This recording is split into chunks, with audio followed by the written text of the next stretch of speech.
शिक्षा विभाग राजस्थान सरकार की प्रस्तुति शिक्षा दर्शन। बच्चों देखो ज्ञान बढ़ाओ, पढ़ते जाओ बढ़ते जाओ।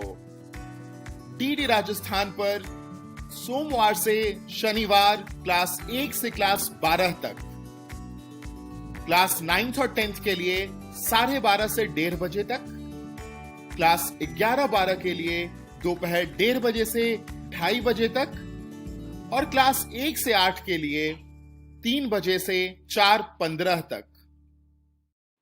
नमस्ते दोस्तों, राजस्थान सरकार के शिक्षा दर्शन प्रोग्राम में आप सभी का स्वागत है।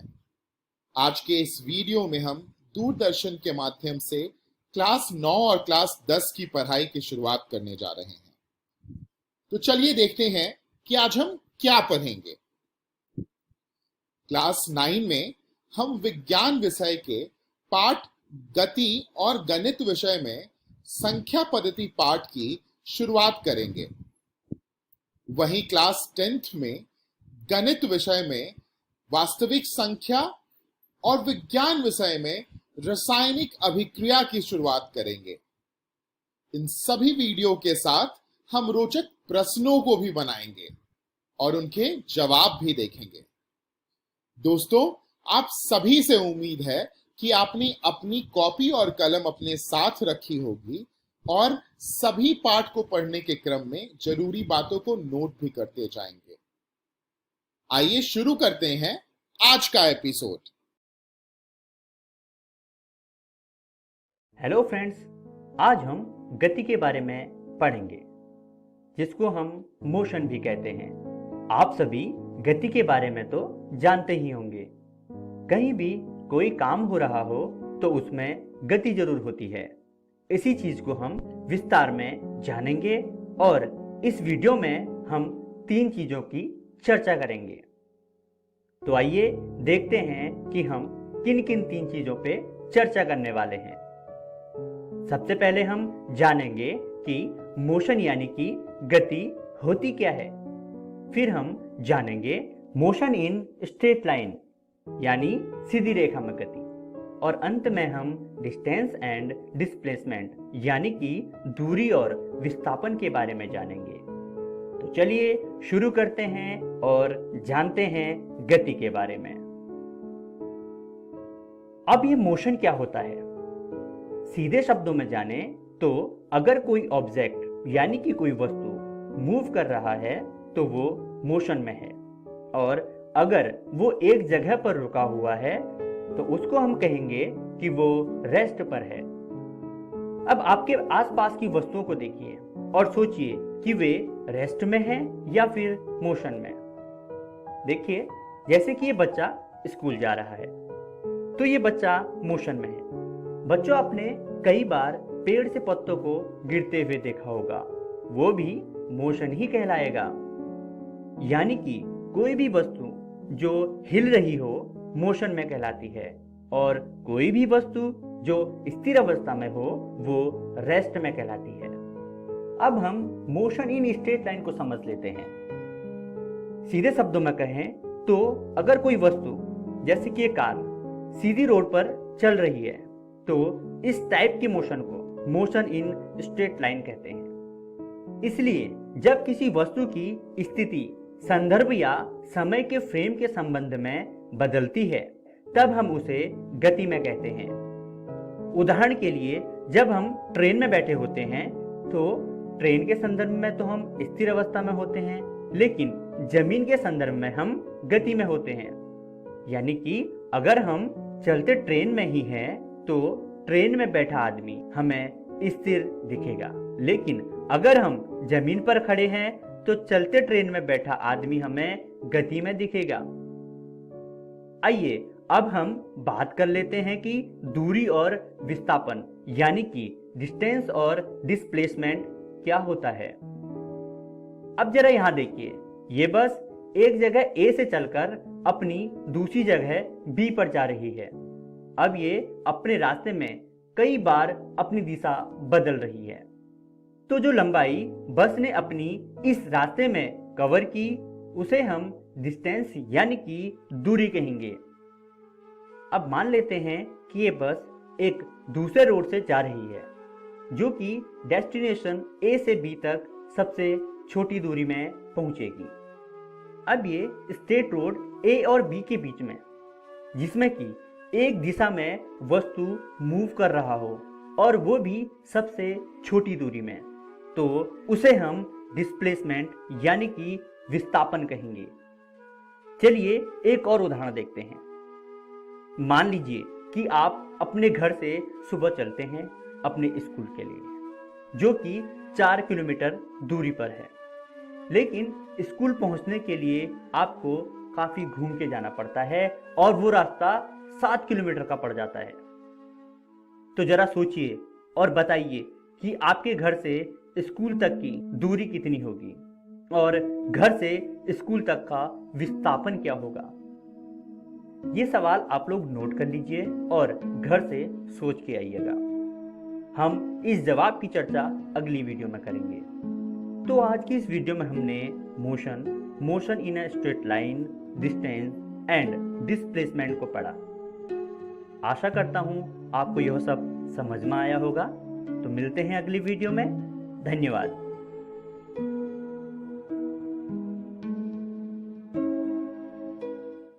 Daily quiz. पहला प्रश्न, अगर कोई वस्तु चल रही है तो वह डैश में है। ऑप्शन ए गति में, ऑप्शन बी स्थिरता, ऑप्शन सी त्वरण में और ऑप्शन डी इनमें से कोई नहीं। दूसरा प्रश्न, वस्तु की स्थिति के लिए किसका होना आवश्यक है। ऑप्शन ए दिशा, ऑप्शन बी निर्देश बिंदु, ऑप्शन सी गति, ऑप्शन डी ए और बी।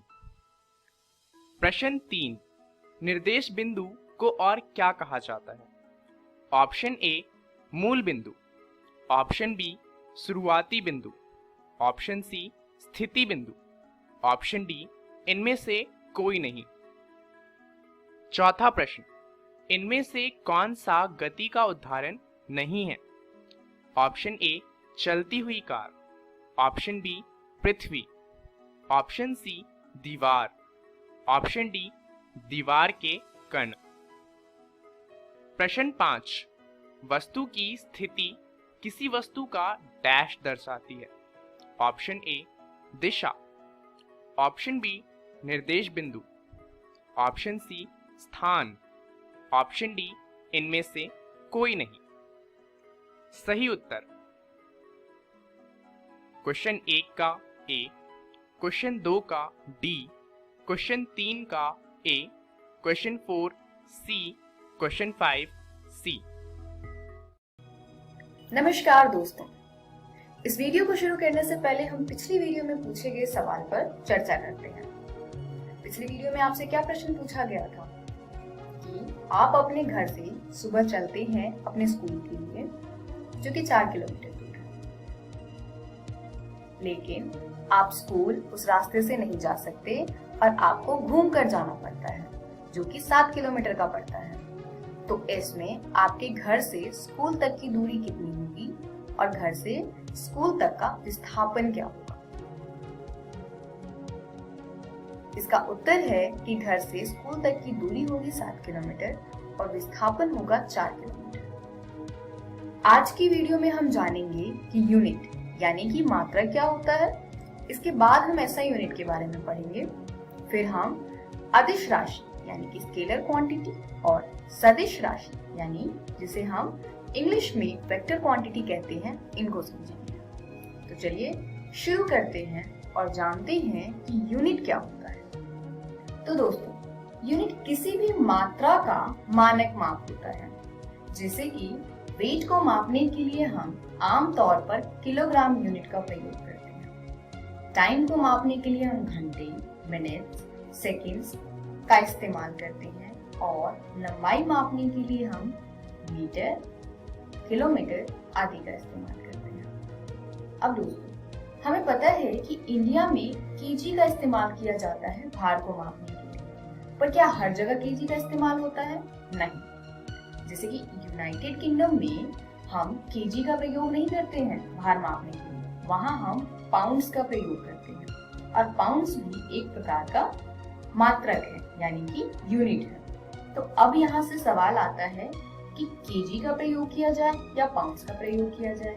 तो हमें आवश्यकता पड़ती है एसआई यूनिट की, यानी कि मानक मात्रक की। एक ऐसा यूनिट जो कि अंतरराष्ट्रीय स्तर पर स्वीकार हो। एसआई यूनिट सिस्टम माप के लिए दुनिया में सबसे ज्यादा इस्तेमाल किए जाने वाला सिस्टम है। इसमें 7 बेस यूनिट्स आती हैं, जो कि इस प्रकार है: metre, second, ampere, kelvin, mole, kilogram and candela. आइए अब आगे बढ़ते हैं और समझते हैं कि सदिश राशि और अदिश राशि क्या होता है। इनको हम एक उदाहरण से समझेंगे। मान लीजिए ये एक बच्चा है जो कि तालाब के किनारे है और इसने एक पत्थर उठाया और तालाब में कुछ इस प्रकार फेंका। पत्थर ने ए बिंदु से बी बिंदु तक की दूरी को तय किया। और अगर आप सबसे छोटी दूरी देखें तो ये होगा बिंदु ए से बी तक की ये वाली दूरी। अगर हम पत्थर के रास्ते का विश्लेषण करें तो पत्थर किसी विशिष्ट दिशा में नहीं गया, वो इस प्रकार गया। तो इसको हम कहेंगे डिस्टेंस, यानी कि दूरी। और ये एक अदिश राशि है, क्योंकि अदिश राशि में सिर्फ मैग्नीट्यूड यानी कि परिमाण होता है, डायरेक्शन यानी कि दिशा नहीं होती है। परिमाण इस केस में ये है कि ये पत्थर कितनी तेजी से गया। अब दोस्तों, ए बिंदु से बी बिंदु के बीच में सबसे कम दूरी होगी विस्थापन, जो कि एक सदिश राशि है, क्योंकि इसमें परिमाण और दिशा दोनों है। इसी प्रकार से दोस्तों, गति यानी कि स्पीड, भार यानी कि मास इत्यादि अदिश राशि है, क्योंकि इनका सिर्फ परिमाण होता है। जैसे कि ये कार कितनी तेजी से जा रही है या पत्थर का भार कितना है। इसी प्रकार वेग, बल, त्वरण इत्यादि सदिश राशि है, क्योंकि इनके परिमाण के साथ साथ इनकी दिशा भी होती है। जैसे कि गाड़ी 20 किलोमीटर प्रति घंटे की दर से नॉर्थ डायरेक्शन यानी कि उत्तर दिशा में जा रही है, तो ये हो जाएगा सदिश राशि। आशा करती हूँ कि आपको पढ़ाई गई सारी बातें समझ आई होंगी। मिलते हैं अगली वीडियो में। धन्यवाद।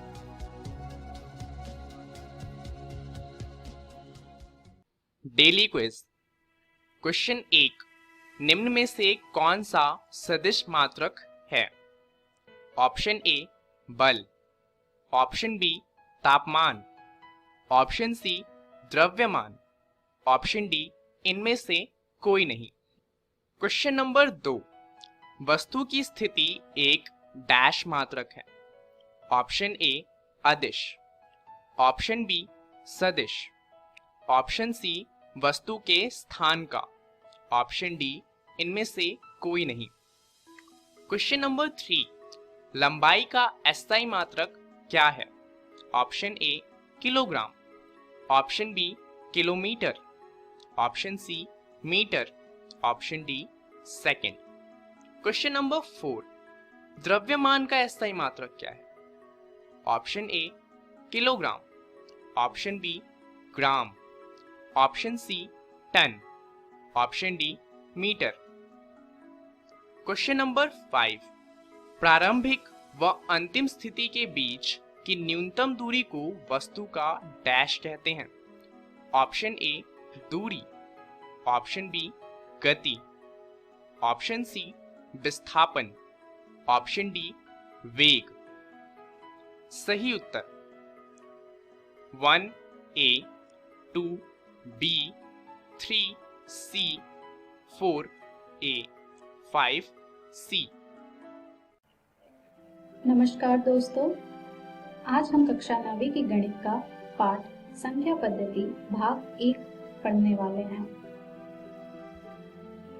आज की इस वीडियो में हम पढ़ेंगे संख्या पद्धति का परिचय, परिमेय संख्याएं, अपरिमेय संख्याएं। संख्या पद्धति के बारे में जानने से पहले हम सबसे पहले जानेंगे संख्या रेखा के बारे में। संख्या रेखा एक ऐसी रेखा है जिस पर हम संख्या को निरूपित करते हैं, जहां मध्य में शून्य होता है। जब आप शून्य की दाईं ओर जाएंगे तो आपको मिलेंगे धनात्मक संख्या। जब आप शून्य के बाईं ओर जाएंगे तो आपको मिलेंगे ऋणात्मक संख्या। अब हम बढ़ते हैं संख्याओं का वर्गीकरण की तरफ। संख्या अनेक प्रकार की होती है, इसलिए हमने उसे अलग अलग वर्ग में विभाजित किया है। सबसे पहले आते हैं प्राकृत संख्याएं, फिर पूर्ण संख्याएं, फिर पूर्णांक, फिर परिमेय संख्याएं और फिर अपरिमेय संख्याएं। आइए जानते हैं प्राकृत संख्याओं के बारे में। गणन संख्याएं को हम प्राकृत संख्याएं कहते हैं। 1 से शुरू होकर अनंत तक की सभी संख्याओं को हम प्राकृत संख्याएं कहते हैं, जैसे 1, 2, 3, 4, 5 इत्यादि। प्राकृत संख्या के संग्रह को हम प्रतीक n से प्रकट करते हैं। अब हम बढ़ते हैं पूर्ण संख्याएं की तरफ। प्राकृत संख्याएं शून्य के साथ मिलकर पूर्ण संख्याओं का संग्रह बनाती है। शून्य से शुरू होकर अनंत तक की सभी संख्याओं को हम पूर्ण संख्याएं कहते हैं, जैसे 0, 1, 2, 3, 4, 5 इत्यादि। ये सभी पूर्ण संख्याएं में आते हैं। पूर्ण संख्या के संग्रह को हम प्रतीक W से प्रकट करते हैं। प्राकृत संख्याएं और पूर्ण संख्याएं के बारे में जानने के बाद हम यह कह सकते हैं कि सभी प्राकृत संख्याएं पूर्ण संख्याएं होती हैं। अब हम बढ़ते हैं पूर्णांक की तरफ। स्क्रीन पर आप जो संख्याएं देख रहे हैं वो सभी ऋणात्मक संख्याएं हैं। संख्या रेखा पर 0 जो ना धनात्मक न ऋणात्मक केवल पूर्णांक है। 0 की दाईं ओर जो संख्या है उन्हें हम धनात्मक पूर्णांक कहते हैं। 0 की बाईं ओर जो संख्याएं हैं उन्हें हम ऋणात्मक पूर्णांक कहते हैं। पूर्ण संख्याएं ऋणात्मक संख्याओं के साथ मिलकर संख्याओं का एक संग्रह बनाती है, जिसे हम पूर्णांक कहते हैं। पूर्णांक को हम प्रतीक Z से प्रकट करते हैं। अब हम बढ़ते हैं परिमेय संख्याएं की तरफ। स्क्रीन पर आप जो संख्याएं देख रहे हैं वो या तो प्राकृत संख्याएं हैं या पूर्ण संख्याएं या पूर्णांक हैं। पर कुछ संख्याएं ऐसी भी होती हैं, जैसे 1/3, 5/6 इत्यादि। ऐसी संख्याओं को हम क्या कहते हैं? इन संख्याओं को हम परिमेय संख्याएं कहते हैं। परिमेय संख्याओं को हम इस प्रकार परिभाषित करते हैं। संख्या r को परिमेय संख्या कहा जाता है यदि इसे p/q के रूप में लिखा जा सकता हो, जहां p और q पूर्णांक हैं और q 0 के बराबर नहीं है। परिमेय संख्या के संग्रह को हम प्रतीक q से प्रकट करते हैं। आइए कुछ उदाहरण देखते हैं। 1/2, 3/4, घटा 2005/2006, घटा 12/13, घटा 30, घटा 25 इत्यादि। आप सोच रहे होंगे कि घटा 30, घटा 25 ये तो पूर्णांक है, फिर ये परिमेय संख्या कैसे हुई? आइए जानते हैं कैसे। हमने एक संख्या ली घटा 25। घटा 25 को हम घटा 25/1 भी लिख सकते हैं, जहां घटा 25 हमारा p होगा और 1 हमारा q। और आप देख सकते हैं कि q हमारा 0 के बराबर नहीं है। इससे हम यह कह सकते हैं कि सभी पूर्णांक परिमेय संख्या होती है। चलिए अब हम 2 और 3 के बीच की 5 परिमेय संख्याएं को ज्ञात करते हैं। आइए संख्या रेखा पर देखते हैं कि 2 और 3 कहाँ हैं। यहाँ है 2 और 3 और आप देख सकते हैं कि 2 और 3 के बीच में अनेक संख्याएं होंगी। 2 और 3 की परिमेय संख्या को ज्ञात करने के लिए हम 2 और 3 को जोड़ते हैं और फिर उसे 2 से भाग दे देते हैं, यानी 2 जोड़ 3/2 जो कि आएगा हमारा 5/2, जो हो जाएगा 2.5, जो संख्या रेखा पर यहाँ पर स्थित होगा। इसी प्रक्रिया में हम 2 और 3 के बीच 4 और परिमेय संख्याएं ज्ञात कर सकते हैं, जैसे 2 जोड़ 2.5/2 जो कि हो जाएगा हमारा 4.5/2, जो कि होगा 2.25, जो कि संख्या रेखा पर यहाँ होगा। इसी प्रक्रिया में हम 2.5 और 3 को जोड़कर 2 से भाग दे देंगे, जो कि आएगा हमारा 2.75, जो कि संख्या रेखा पर यहाँ होगा। फिर हम 2 और 2.25 को जोड़कर 2 से भाग देने के बाद हमारी संख्या आएगी 2.125, जो कि संख्या रेखा पर यहाँ होगी। अब हम 2.75 और 3 को जोड़कर 2 से भाग देने के बाद एक परिमेय संख्या को ज्ञात करेंगे, जो कि आएगा हमारा 2.875, जो कि संख्या रेखा पर यहाँ होगा।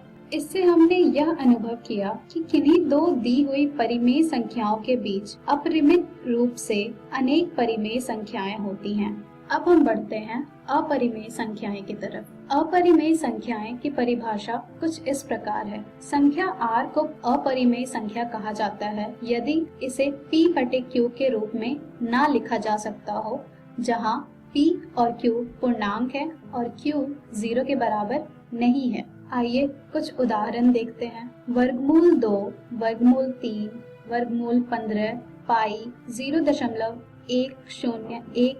और ये चलता जाएगा अनंत तक इत्यादि। अब हम संख्या रेखा पर वर्गमूल 2 का स्थान निर्धारण करेंगे। सबसे पहले हम एक संख्या रेखा बनाएंगे, जिस पर हम एक समकोण त्रिभुज बनाएंगे, जिसका आधार होगा एक मात्रक और लंब होगी एक मात्रक। हमने यहाँ 0 और 1 को बिंदु O और बिंदु A लिया है, जो कि होंगे हमारे एक मात्रक। अब हम बिंदु A पर एक लंब बनाएंगे, जो कि होगा हमारा एक मात्रक, जिसे हमने बिंदु B लिया है। अब हम बिंदु O और बिंदु B को जोड़ देंगे, जिससे हमें मिल जाएगा एक समकोण त्रिभुज। तब हम पाइथागोरस प्रमेय द्वारा OB की लंबाई ज्ञात कर सकते हैं, जो कि होगा वर्गमूल OA का वर्ग जोड़ AB का वर्ग, जहां OA है हमारा एक मात्रक और AB है हमारा एक मात्रक, जिससे हमारा OB हो जाएगा वर्गमूल 2। अभी आपने देखा कि OB वर्गमूल 2 है। अब हम एक प्रकार की सहायता से O को केंद्र और OB को त्रिज्या मानकर एक चाप R खींचेंगे, जो कि संख्या रेखा को काटता हो बिंदु D पर। तब बिंदु D संख्या रेखा पर वर्गमूल 2 के संगत होगा। आज के इस वीडियो में हमने सीखा परिमेय संख्याएं, अपरिमेय संख्याएं। हम हमारी अगली वीडियो में जानेंगे वास्तविक संख्याएं और उनके दशमलव प्रसार, संख्या रेखा पर वास्तविक संख्याओं का निरूपण। धन्यवाद।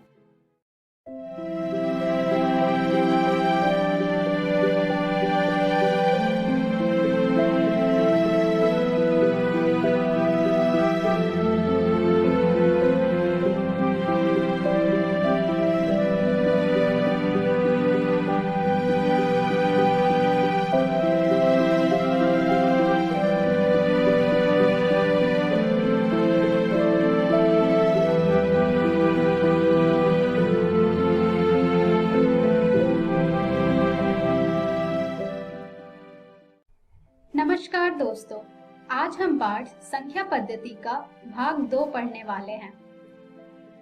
इससे पिछली वीडियो में हमने पढ़ा था परिमेय संख्याएं और अपरिमेय संख्याएं।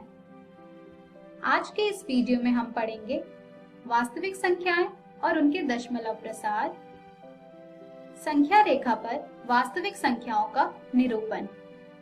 तो चलिए शुरू करते हैं हम वास्तविक संख्याओं से। परिमेय संख्याएं और अपरिमेय संख्याएं के समूह को हम कहते हैं वास्तविक संख्याएं। वास्तविक संख्याएं की एक और परिभाषा होती है। वे संख्याएं जिन्हें हम संख्या रेखा पर निरूपित कर सकते हैं, उन्हें हम वास्तविक संख्याएं कहते हैं। जैसे 1, 8, 9, 0, घटा 99, घटा 200, 5/2, 99/7, पाई, वर्गमूल 2 इत्यादि। ये सभी संख्याएं जिन्हें आप स्क्रीन पर देख रहे हैं, उनमें से कुछ संख्याएं प्राकृत संख्याएं हैं, कुछ संख्याएं पूर्ण संख्याएं हैं, कुछ संख्याएं पूर्णांक हैं, कुछ संख्याएं परिमेय संख्याएं हैं और कुछ संख्याएं अपरिमेय संख्याएं हैं।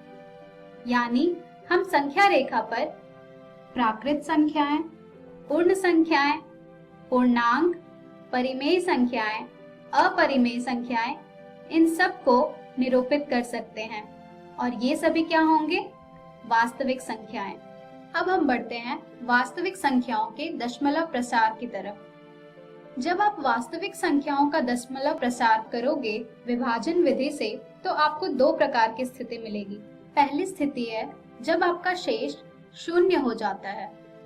जैसे जब आप 7/8 का दशमलव प्रसार करोगे तो आपको मिलेगा 0.875। उसी प्रकार जब आप 1/2 का दशमलव प्रसार करोगे तो आपको मिलेगा 0.5।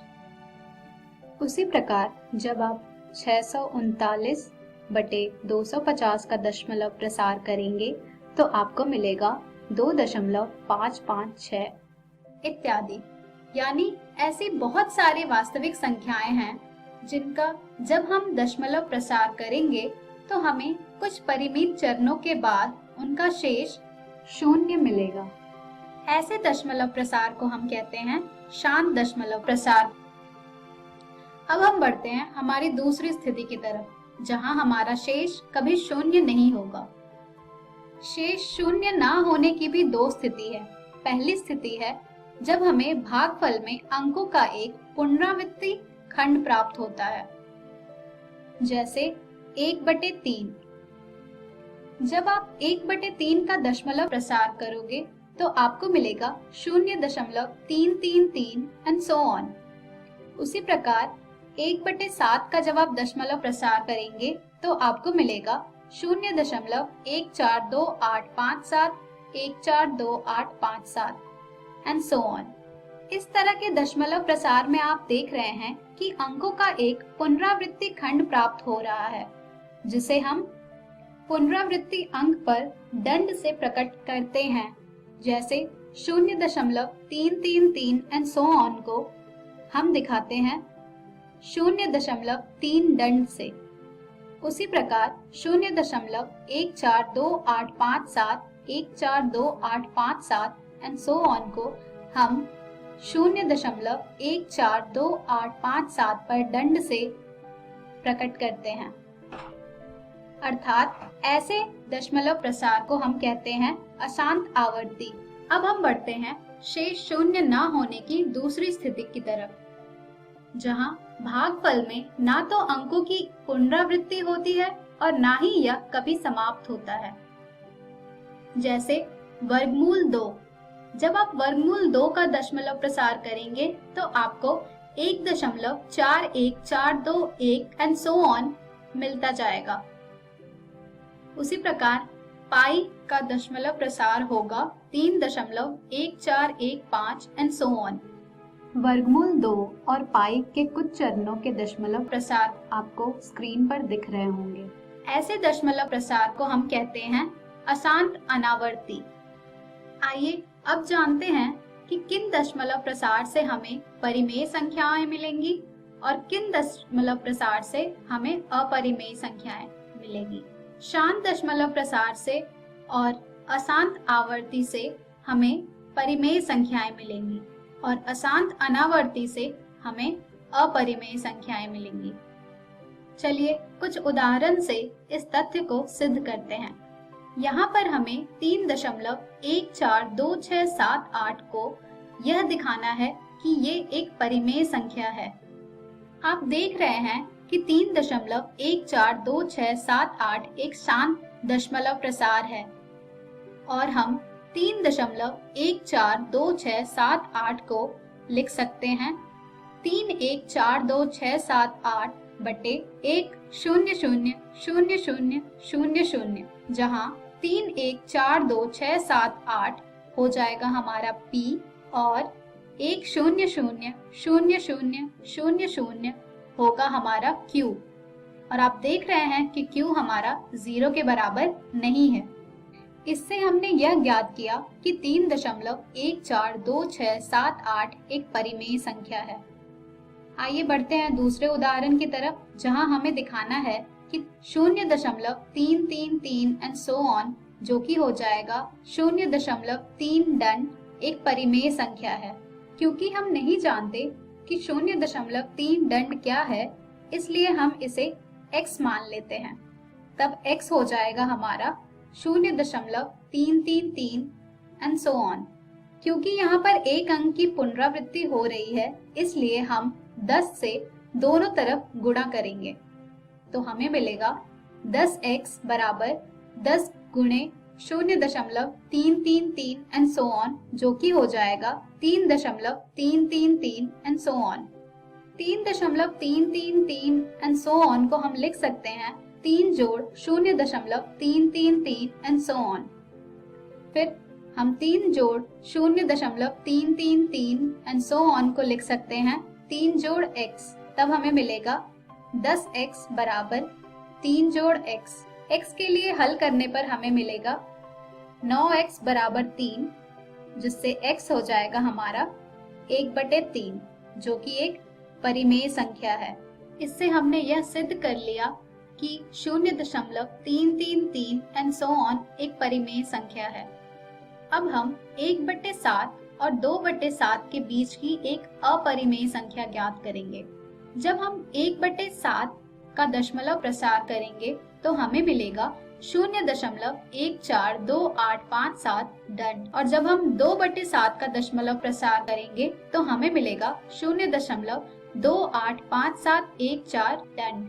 क्योंकि इन दोनों दशमलव प्रसार में अंकों का एक पुनरावृत्त खंड प्राप्त हो रहा है, इसलिए हम इन्हें अशांत आवर्ती कहेंगे। हमें इनके बीच एक अपरिमेय संख्या ज्ञात करनी है। अपरिमेय संख्या यानी अशांत अनावर्ती, यानी उस संख्या का दशमलव प्रसार ना तो कभी खत्म होगा और ना ही उसके भागफल में अंकों की एक पुनरावृत्ति खंड प्राप्त होगी। और आप यह जानते हैं कि किन्हीं दो दी हुई परिमेय संख्याओं के बीच अपरिमित रूप से अनेक अपरिमेय संख्याएं होती हैं। तो अब हमें ऐसी अपरिमेय संख्या ढूंढनी है जो 0.14 से ज्यादा हो और 0.28 से कम हो। इस प्रकार की संख्याओं का उदाहरण आप स्क्रीन पर देख रहे हैं, जो कि है 0.150, 1500, 150000, 150000 एंड सो ऑन, या 0.1601, 00, 2, 0003, 00004 एंड सो ऑन इत्यादि। अब हम संख्या रेखा पर वास्तविक संख्या का निरूपण करेंगे। वास्तविक संख्या का एक दशमलव प्रसार होता है, जिसकी सहायता से हम उन्हें संख्या रेखा पर निरूपित कर सकते हैं। तो चलिए अब हम संख्या रेखा पर 2.66 का निरूपण करेंगे। सबसे पहले हम एक संख्या रेखा बनाएंगे और हम यह जानते हैं कि 2.66 2 और 3 के बीच की संख्या है। आइए हम 2 और 3 के बीच संख्या रेखा के भाग को ध्यानपूर्वक देखते हैं। मान लीजिए हमने इसे 10 बराबर भागों में बांट दिया है और प्रत्येक बिंदु को अंकित किया है। तब 2 के दाईं ओर का पहला चिन्ह 2.1 को निरूपित करेगा, दूसरा चिन्ह 2.2 को निरूपित करेगा, आदि आदि। हम यह जानते हैं कि 2.66 2.6 और 2.7 के बीच का अंक है। अब हम 2.6 और 2.7 के बीच की संख्या रेखा के भाग को ध्यानपूर्वक देखेंगे। मान लीजिए हमने इसे 10 बराबर भागों में बांट दिया है और इस भाग के प्रत्येक बिंदु को अंकित किया है। तब 2.6 की दाईं ओर से पहला चिन्ह होगा 2.61, दूसरा होगा 2.62, आदि आदि। और आप आसानी से देख सकते हैं कि 2.66 हमारा कहाँ स्थित है। इस प्रकार हम संख्या रेखा पर 2.66 को निरूपित कर रहे हैं। आज के इस वीडियो में हमने सीखा वास्तविक संख्याएं और उनके दशमलव प्रसार, संख्या रेखा पर वास्तविक संख्याओं का निरूपण। हम हमारी अगली वीडियो में पढ़ेंगे वास्तविक संख्याओं पर संक्रियाएं। धन्यवाद।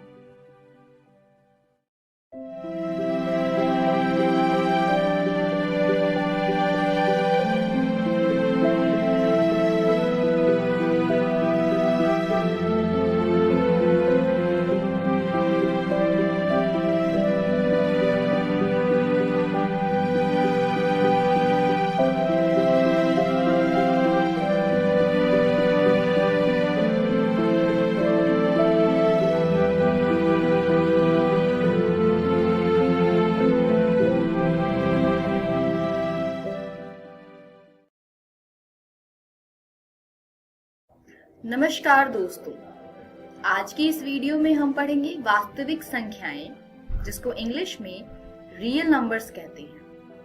तो ये वीडियो है वास्तविक संख्याएं का पार्ट 1।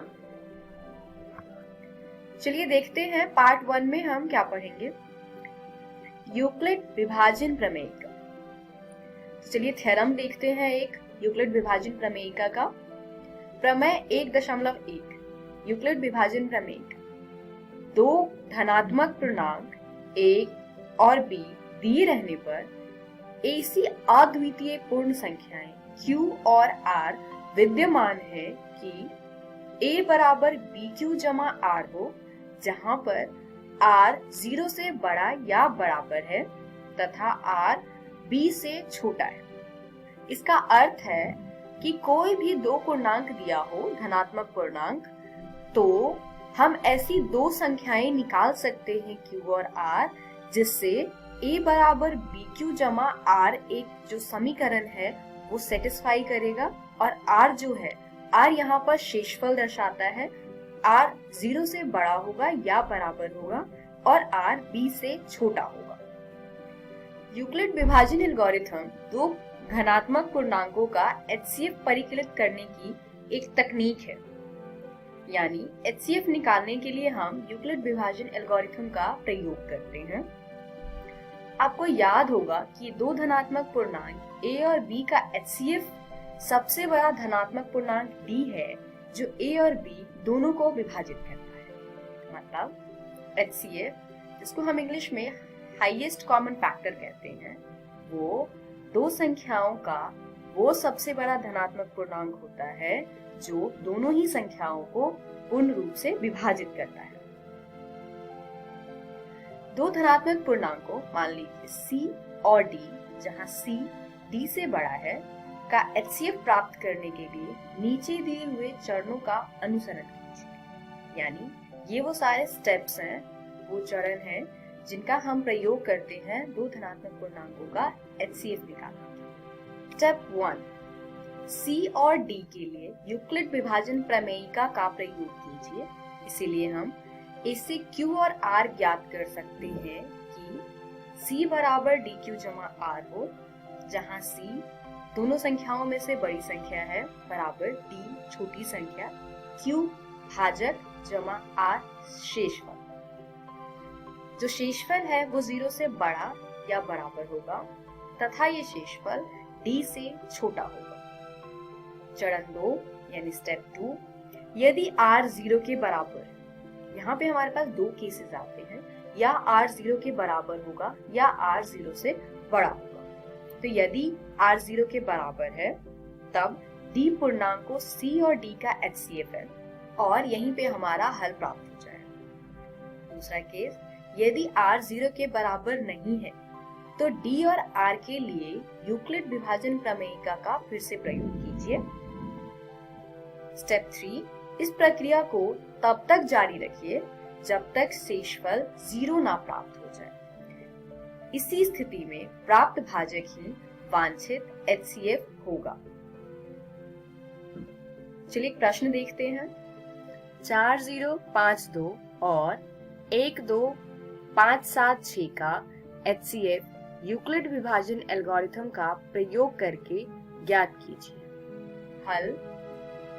पहला चरण, यहाँ पे 12576 बड़ा है 4052 से, तो हम 12576 और 4052 पर यूक्लिड विभाजन प्रमेयिका का प्रयोग करेंगे और हमें प्राप्त होगा 12576 बराबर 4052 गुने में 3 जमा 420।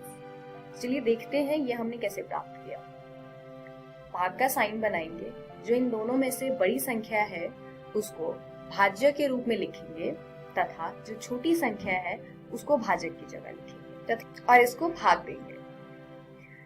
3 बार में ये आएगा 12156, तो घटाने पर हमें शेषफल 420 प्राप्त होता है। क्योंकि शेषफल 420 0 के बराबर नहीं है, इसीलिए हम 4052 और 420 के लिए यूक्लिड प्रमेयिका का प्रयोग करके निम्नलिखित प्राप्त कर सकते हैं। देखते हैं अब हम इसके आगे अगला स्टेप कैसे लेंगे। ये हमारा पिछला आंसर है। दूसरा हम भाग का साइन फिर से बनाएंगे तथा 4052 जो कि पिछले स्टेप पर भाजक था उसको हम भाज्य की तरह यहाँ लिखेंगे तथा 420 जो पिछले स्टेप में शेषफल था उसको हम भाजक के रूप में लिखेंगे। तो हर बार हमें ये इसी प्रकार करना है, भाजक को भाज्य की तरह लिखना है तथा शेषफल को भाजक की तरह लिखना है। फिर हम इसको दोबारा भाग करेंगे। 9 बार में ये आता है 3780, घटाने पर शेषफल प्राप्त होगा 272। क्योंकि शेषफल 272 0 के बराबर नहीं है तो हम 272 तथा 420 में दोबारा से यूक्लिड विभाजन प्रमेयिका का प्रयोग करेंगे। तो नए भाजक 420 और नए शेषफल 272 को लेकर यूक्लिड प्रमेयिका का प्रयोग करेंगे। इससे हमें प्राप्त होगा 420 बराबर 272 गुने में 1 जमा 148। इसमें हम फिर 420 को भाज्य के रूप में लिखेंगे तथा 272 को भाजक के रूप में लिखेंगे तथा एक आया हमारा भागफल। इसको भाग देने पर शेषफल प्राप्त होता है 148। नए भाजक 272 और नए शेषफल 148 पर यूक्लिड विभाजन प्रमेयिका का फिर से प्रयोग करेंगे और ये हम तब तक करते रहेंगे जब तक कि हमारा शेषफल 0 नहीं आता। अब 148 और 272 को लेते हैं और आगे हल करते हैं। इस पे फिर से यूक्लिड विभाजन प्रमेयिका का प्रयोग करने पर हमें 148 भाजक प्राप्त हुआ है तथा शेषफल 124 प्राप्त हुआ है, जिसपे हम फिर से यूक्लिड विभाजन प्रमेयिका का प्रयोग करेंगे। इससे ये आएगा 148 बराबर में 124 गुने में 1 जमा 24। हम नए भाजक 124 और नए शेषफल 24 पर यूक्लिड प्रमेयिका का प्रयोग फिर से करेंगे और इससे हमें मिलेगा 124 बराबर 24 गुने में 5 जमा 4। अब नया भाजक है 24 और नया शेषफल है 4। इस पर हम यूक्लिड विभाजन प्रमेयिका का प्रयोग करेंगे। क्योंकि ये लास्ट स्टेप है इसलिए इसको डिटेल में देखते हैं। अब 24 को हम भाज्य की जगह पर लिखेंगे तथा 4 को भाजक की जगह पर लिखेंगे। 4 में अगर हम 6 से गुना करते हैं तो 24 प्राप्त होगा, यानी इस स्टेप पर हमारा जो उत्तर है, जो शेषफल है, वो 0 आता है। क्योंकि अब शेषफल 0 के बराबर आ चुका है तो इस स्टेप पे जो हमारा भाजक है यानी कि 4, वो इस प्रश्न का उत्तर है, यानी 4052 तथा 12576 का HCF 4 है। इस वीडियो में हमने सीखा यूक्लिड विभाजन प्रमेयिका। अगली वीडियो में हम देखेंगे अंकगणित की आधारभूत प्रमेय, भाज्य संख्या की परिभाषा तथा HCF और LCM। Thank you.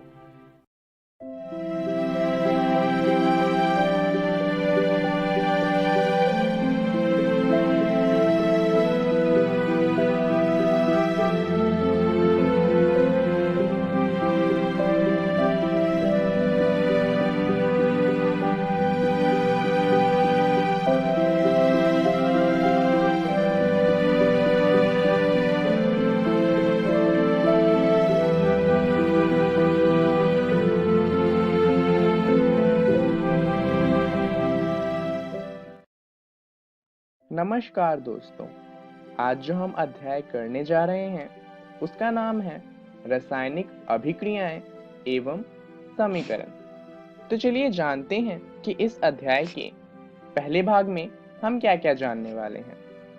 सबसे पहले हम बात करेंगे रासायनिक बदलाव के बारे में। इसके बाद हम जानेंगे रासायनिक अभिक्रिया को और अंत में हम बात करेंगे रासायनिक समीकरण के बारे में। तो चलिए अध्याय को शुरू करते हैं रासायनिक बदलाव को जानते हुए। कुछ परिस्थितियां दी गई हैं, इन्हें ध्यान से देखिए। क्या होता है जब हम गर्मी के मौसम में दूध को खुला छोड़ देते हैं? आपने ध्यान दिया होगा कि दूध को गर्मियों के मौसम में खुला छोड़ने पे वो दही में बदल जाता है। इसके अलावा अगर हम लोहे की वस्तु को आर्द्र वायुमंडल में खुला छोड़ दें तो क्या होता है? आपने ध्यान दिया होगा कि लोहे की जो वस्तुएं होती हैं उन पे एक पतली सी भूरे रंग की परत आ जाती है, जिसे हम आम भाषा में कहते हैं कि लोहे में जंग लग गया है। इसके अलावा जब हम भोजन को पकाते हैं तो आपने ध्यान दिया होगा कि उसमें कई तरीके के बदलाव आते हैं। तो अगर हम इन तीनों बदलावों की बात करें जिन्हें हमने अभी देखा, तो हमें एक बात पता चलेगी कि इन सभी परिस्थितियों में प्रारंभिक वस्तु की प्रकृति तथा पहचान कुछ न कुछ बदल गई है। जैसा कि धातु की बात करें तो धातु में बाद में एक परत आ गई थी जो भूरे रंग की थी। दूध की बात करें तो वो दही में बदल गया था और भोजन में कई तरीके के बदलाव आने के बाद वो पक गया था। ये जितने भी बदलाव थे ये सभी रासायनिक बदलाव थे और ये हमें बताते हैं रासायनिक अभिक्रिया के बारे में। वो किस तरह से? जब भी कोई रासायनिक परिवर्तन होता है तो हम कह सकते हैं कि एक रासायनिक अभिक्रिया हुई है। तो सवाल ये आता है कि आखिर रासायनिक अभिक्रिया का वास्तविक अर्थ है क्या? तो चलिए जानते हैं कि रासायनिक अभिक्रिया क्या होती है। रासायनिक अभिक्रिया में एक या अधिक पदार्थ आपस में अंतरक्रिया करके परिवर्तित होते हैं और एक या अधिक भिन्न रासायनिक गुण वाले पदार्थ को बनाते हैं। जैसा कि हमने अभी इन तीनों परिस्थितियों में देखा था कि धातु जो था वो बदल गया था और भूरे रंग का हो गया था। जो दही थी वो दूध से बनी थी और जो हमारा भोजन था वो पक गया था। एक और उदाहरण देखें तो मैग्नीशियम रिबन को जब हम जलाते हैं तो वो मैग्नीशियम ऑक्साइड में परिवर्तित हो जाता है। ये भी एक रासायनिक अभिक्रिया है। अब यहाँ तो हमें बता दिया गया कि ये रासायनिक अभिक्रिया है, पर किसी क्रिया को देखकर हमें पता कैसे चलेगा कि वो रासायनिक है या नहीं है? ये पता करने के लिए जितनी भी रासायनिक अभिक्रिया होती है उन सभी के कुछ संकेत होते हैं। चलिए जानते हैं कि वो संकेत क्या हैं जिनसे हमें ये पता चलेगा कि जो क्रिया हुई है वो रासायनिक है या नहीं। सबसे पहला है अवस्था में परिवर्तन। जैसा कि हम जानते हैं कि 3 तरीके की अवस्था होती है, ठोस अवस्था, द्रव अवस्था और गैस अवस्था। तो मान लीजिए कि कोई तत्व ठोस अवस्था में था और क्रिया के बाद वो द्रव अवस्था या फिर गैस अवस्था में परिवर्तित हो गया, तो हम कह सकते हैं कि जो क्रिया हुई है वो रासायनिक अभिक्रिया है। दूसरा है रंग में परिवर्तन। अगर किसी तत्व के रंग में परिवर्तन होता है तो जिस कारण से वो परिवर्तन होगा हम कह सकते हैं कि वो एक रासायनिक अभिक्रिया है। तीसरा है गैस का निकास या उत्सर्जन। अगर किसी कारणवश किसी तत्व से किसी गैस का निकास होना शुरू हो जाता है तो हम कह सकते हैं कि जो बदलाव हुआ है वो एक रासायनिक बदलाव है। और आखिरी में हम बात करेंगे तापमान में परिवर्तन की। अगर किसी तत्व के तापमान में परिवर्तन आता है तो जिस कारणवश वो परिवर्तन आया है वो भी एक रासायनिक बदलाव होगा। ये तो थी रासायनिक बदलाव की बात। अब मान लीजिए कि आपको इन बदलाव को लिखना हो तो आप किस तरीके से लिखेंगे? तो चलिए जानते हैं रासायनिक समीकरण के बारे में। उदाहरण लेते हैं मैग्नीशियम रिबन वाला, जहां पर मैग्नीशियम रिबन ऑक्सीजन के साथ जब रासायनिक अभिक्रिया करती है तो मैग्नीशियम ऑक्साइड में परिवर्तित हो जाती है। इसे कुछ इस तरीके से लिखा जा सकता है, मैग्नीशियम प्लस में ऑक्सीजन, जिससे हमें मिलता है मैग्नीशियम ऑक्साइड। अब इससे फायदा क्या होगा? अब हमें पूरा नहीं लिखना पड़ेगा कि मैग्नीशियम ऑक्साइड ने ऑक्सीजन के साथ अभिक्रिया करके मैग्नीशियम ऑक्साइड बनाया। अब हम उसे बहुत छोटे में लिख सकते हैं, मैग्नीशियम जमा में ऑक्सीजन, उससे हमें मिलता है मैग्नीशियम ऑक्साइड। तो हमने पूरी अभिक्रिया को बहुत ही संक्षेप में लिखा है। अब यहाँ पर हमने शब्दों का यूज किया है, जैसे कि मैग्नीशियम और ऑक्सीजन। क्योंकि यहाँ पर शब्द का इस्तेमाल किया गया है तो इस तरीके की समीकरण को हम कहते हैं शब्द समीकरण। तो चलिए जानते हैं कि इस वीडियो में हमने क्या क्या जाना। सबसे पहले हमने बात करी रासायनिक बदलाव के बारे में, जहाँ पे हमने कुछ उदाहरण लिए थे, जैसे कि दूध का दही में परिवर्तन, या फिर लोहे के ऊपर जंग लगना, या फिर भोजन का पकना। उसके बाद हमने बात करी रासायनिक अभिक्रिया के बारे में, जहाँ पर हमने ये जाना कि रासायनिक अभिक्रिया में जो तत्व होता है उसकी प्रकृति बदल जाती है और एक भिन्न प्रकृति वाले तत्व का निर्माण होता है। उसके बाद हमने बात करी रासायनिक समीकरण के बारे में, जहां हमने ये जाना कि रासायनिक अभिक्रिया को संक्षेप रूप में किस तरीके से लिखा जा सकता है। चलिए अब जानते हैं कि अगली वीडियो में हम क्या जानने वाले हैं। अगली वीडियो में हम बात करेंगे रासायनिक समीकरण को किस तरीके से लिखा जा सकता है उसके बारे में। उसके साथ साथ हम ये भी जानेंगे कि इन रासायनिक समीकरण को संतुलित किस तरीके से किया जा सकता है और इन्हें संतुलित करने का महत्व क्या है। धन्यवाद।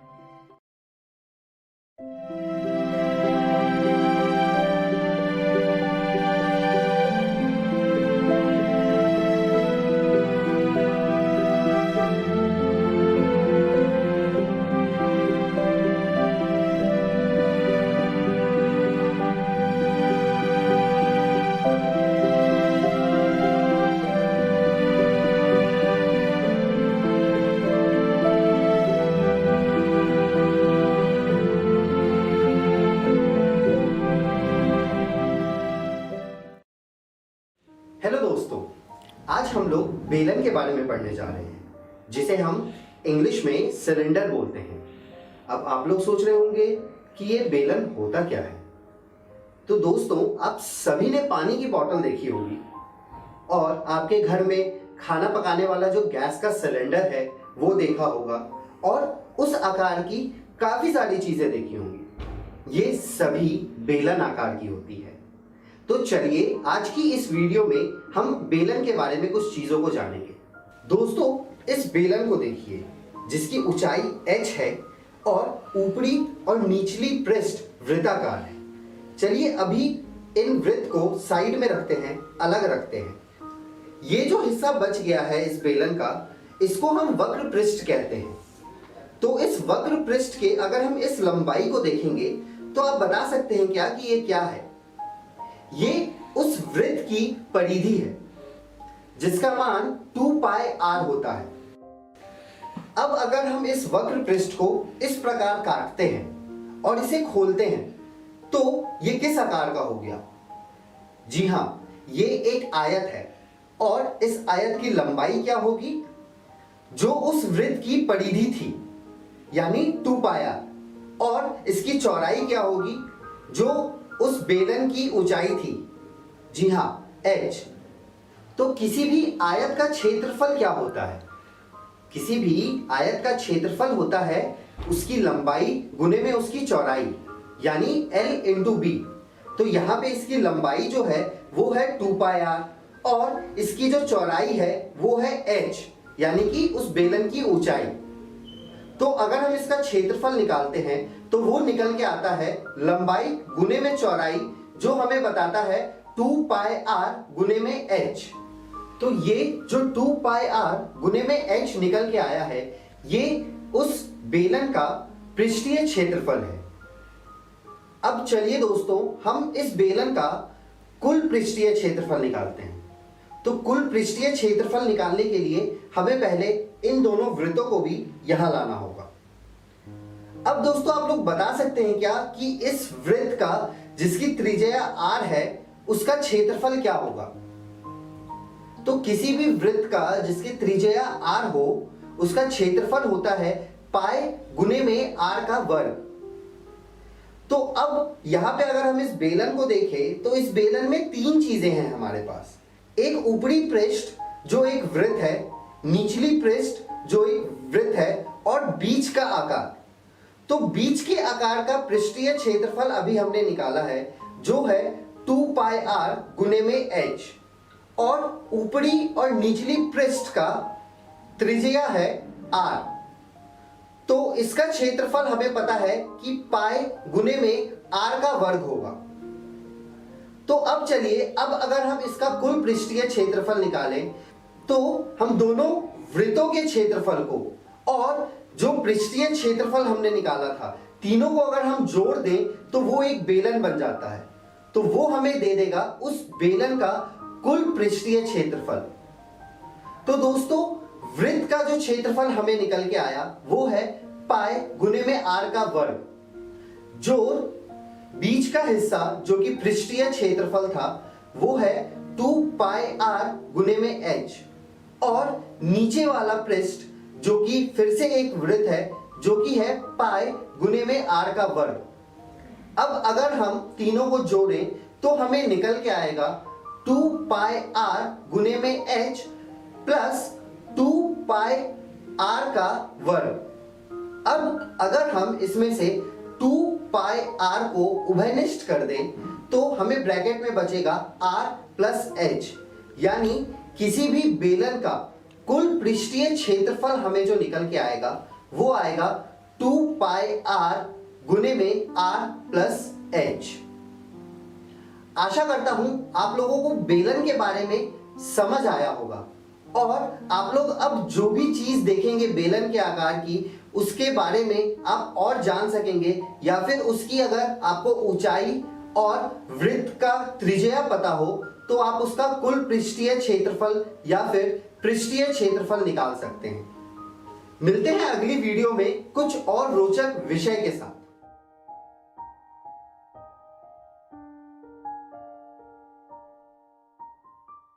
हेलो दोस्तों, आशा है आप सबको आज का पाठ पढ़ने में बहुत मजा आया होगा। तो चलो देखें कि आज हमने क्या पढ़ा। क्लास 9th में हमने विज्ञान विषय में गति पढ़ी और गणित में संख्या पद्धति पाठ की शुरुआत करी।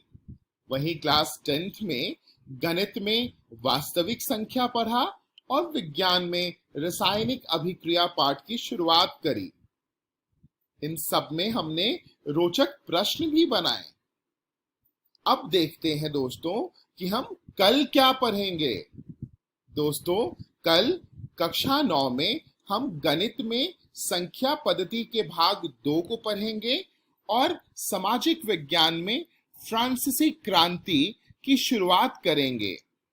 कक्षा 10 में विज्ञान में रासायनिकी अभिक्रिया के भाग 2 को देखेंगे और सामाजिक विज्ञान में कृषि पाठ की शुरुआत करेंगे।